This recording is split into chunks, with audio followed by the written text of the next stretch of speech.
The book continued.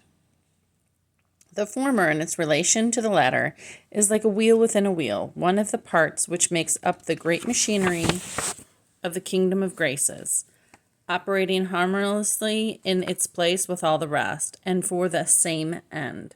The former is built upon the latter, receives her dedication and sanctity from it. They are correlatives. The one demands the other, hence they cannot be divorced. The individual passes over to the church through the Christian home. The one is the step to the other. They have the same foundation. Home is not erected upon a quicksand, but reared upon the same rock which the church is built.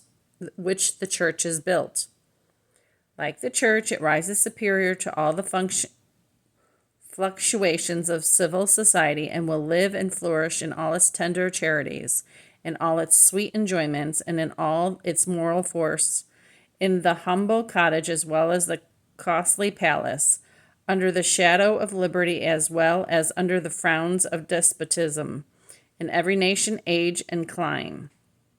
Like the church of which it is the type, it can never be made desolate. Break it up on earth, and you find it in heaven.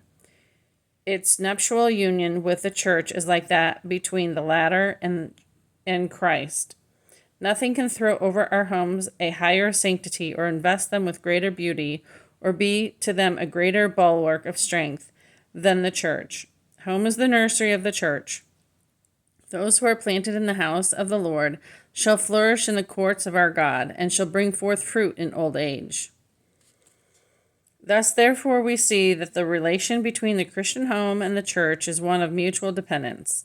The latter, as the highest form of religious association, demands the former, and the former looks to the latter as its completion. Where the religion of the family does not move in the element of the church, it is at best but sentimentalism on the other hand, and rationalism on the other. It is the spurious pietism.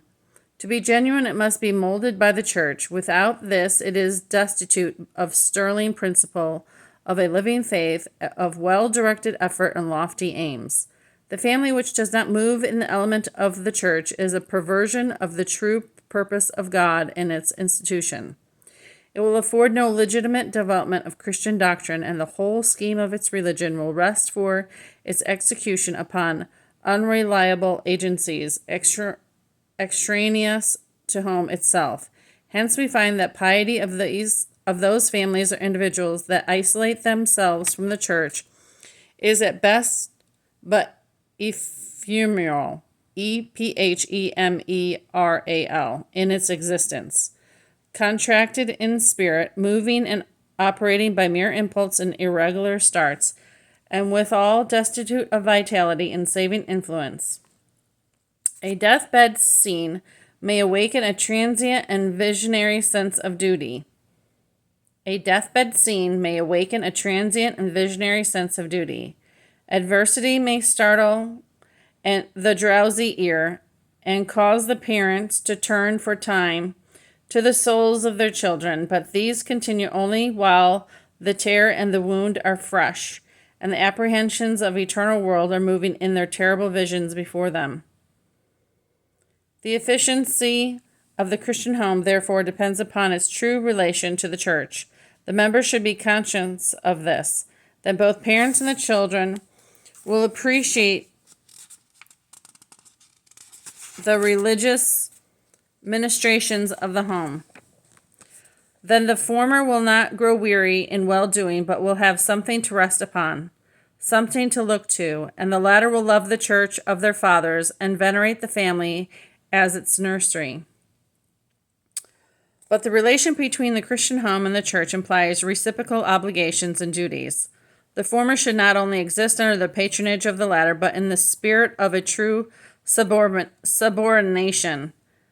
Parents should teach and rule and appropriate the means of grace under the supervision of the church. They should take their household with them to her public service, send their children to her schools, and in all respects bring them up in her nurture and admonition. Thus the family should exist as a faithful daughter of the church, And as the latter in the wilderness leaned upon her beloved, so the former should repose itself upon her who is the mother of us all, and in whom, as the body of Christ, shall all the families of the earth be blessed. As her loving and confiding daughter, the family should live under her government and discipline, listen to her maternal voice, and be led by her maternal hand.